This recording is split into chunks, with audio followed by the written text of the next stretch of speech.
"Halt! Be men!" shouted Sichelgaita, the warrior princess of Salerno, as she drove her soldiers towards the enemy.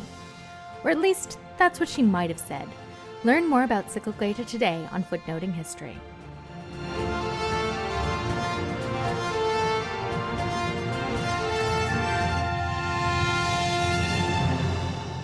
Hi, I'm Samantha, and welcome to Footnoting History. Today I'll be talking about Sichelgaita of Salerno. But we'll actually start with another exceptional woman, Anna Comnena, a Byzantine princess who is often considered to be the first female historian. In her book, The Alexiad, a 15-volume history of her own family, Anna describes the deeds of Sichelgaita of Salerno, the wife of Robert Guiscard. Although Anna was generally contemptuous of Westerners, especially the Crusaders, who she saw as uneducated barbarians lacking in manners and refinement, she admires the Lombard woman.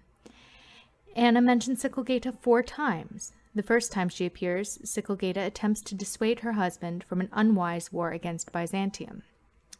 The second time, we learn that Robert waited for his wife before setting off on his ill-begotten campaign. The third passage shows Sichelgaita rallying her husband's troops.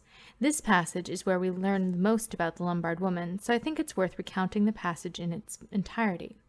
Anna writes, "Our men resisted bravely, and the enemy turned back. They were not all picked men.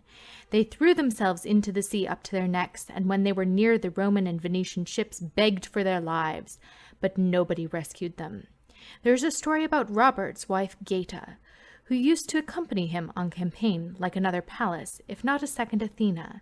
Then seeing the runaways, and glaring fiercely at them, shouted in a very loud voice, 'How far will you run? Halt, be men!' Not quite in those Homeric words, but in something very like them, in her own dialect. As they continued to run, she grasped a long spear and charged at full gallop against them. It brought them to their senses, and they went back to fight." The fourth and final time Sichelgaita appears, it is at her husband's deathbed. As a feminist historian, it's tempting to take Anna Comnena at her word and to see Sichelgaita as a valiant warrior woman. However, we need to keep in mind that Anna may have had her own objectives in this passage. Although Sichelgaita is praised as the hero of the day, and indeed compared to a god, the passage also functions to insult the Norman troops. Sure, they beat the Byzantine army, but they were only able to do so when they were inspired by a Lombard woman. By praising Sichelgaita and attributing the victory to her, Anna belittles the achievement of the Normans. Moreover, Anna was herself a notable woman and the daughter of a one-time emperor. In describing Sichelgaita in these laudatory terms, she may be trying to carve out a greater role for women. Anna and her mother, it seems, had on occasion accompanied her father on campaigns. But unlike the Sichelgaita we see in this passage, they were on the sidelines, never directly involved in the conflict. By placing Sichelgaita in the midst of combat, Anna might be advocating a greater role for noble women. In short, as much as I might want to, we cannot trust this account of Sichelgaita's exploits on the battlefield. We get a different perspective from William of Apulia, a supporter of the Normans, who writes that in the Battle of Dyrrachium, Robert's wife was wounded by a stray arrow. According to William, she was taken aboard a ship where she recovered from her injury because God did not want mockery to be made of such a lady, so noble and so worthy of veneration. Here we get confirmation that Sichelgaita was present and that she was in close proximity to the combat. She does not, however, take the leading role that Anna attributed to her. So, who was Sichelgaita? Was she a valiant warrior woman, a wifely confidant, or a protective mother? In reality, we see her take on all of these roles, particularly the last. As I tell you her story today, I hope that you'll see that noble women could take an active part in political disputes, particularly in areas like southern Italy. This role, however, was often intended to protect the men and their families, their husbands, sons, and even brothers, rather than to gain control for themselves. Sichelgaita of Salerno was born in 1035 into the ruling family of that city. Sometime thereafter, her father was murdered in a coup, but her family's position was restored when her brother Gisulf reclaimed the city. Salerno was at that time the capital of the Lombard Duchy. The Lombards had at one time ruled much of Italy, but they had increasingly found their position in jeopardy until finally they controlled little more than the city and its immediate surroundings. Salerno was home to one of the most prestigious medical schools in Europe, and Sichelgaita appears to have studied medicine there. She was also known for her equestrian skill and her mastery of the sword. This was hardly the stereotypical noblewoman we imagine sitting at home with her needlework. By 1050, Salerno was in peril again. This time it faced an external threat, the encroachment of the Norman invaders. The Normans, who were descended from the Vikings and were known as some of the most martial people in Europe, had arrived in southern Italy around 1000. Though they started off as guns for hire, they were slowly carving out a state for themselves. Perhaps the most successful of the Norman invaders was Robert de Hauteville, better known as Robert Guiscard or Robert the Cunning. He had arrived in southern Italy along with 8 of his brothers in 1047. Robert was known for his exploits on the battlefield and indeed spent much of his time on campaign, but he also understood the value of diplomacy, and that was why in 1058 he set aside his first wife, claiming consanguinity, in order to marry Sichelgaita. When he claimed that his first marriage was illegal, he disinherited his oldest son, Bohemund, and gained a new connection with Salerno through his wife. Now, Sichelgaita and Robert were, it seems, a good match. According to various contemporary sources, Sichelgaita was a member of her husband's court and routinely traveled with him, providing wise counsel. They also seem to have had a good physical connection, because the couple would have 10 children together, and after the birth of their second child in 1060, Sichelgaita's name appears alongside Robert's in charters granted by the couple. Sichelgaita's dynastic claims to Salerno would prove to be valuable to Robert, because in spite of the marriage, Robert's relationship with Sichelgaita's brother Gisulf eventually soured, and Guiscard was forced to besiege the city.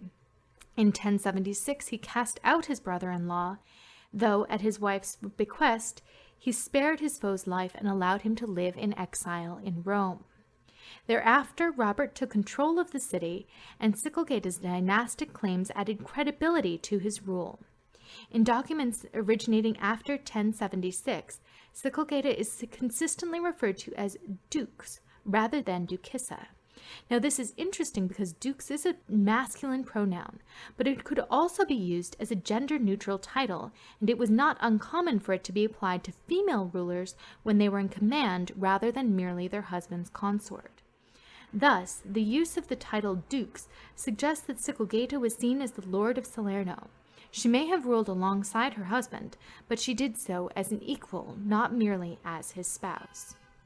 Patricia Skinner cites Sichelgaita as one example of a woman who was able to use the disruptions in southern Italy to gain power in her own right and to exert influence in politics.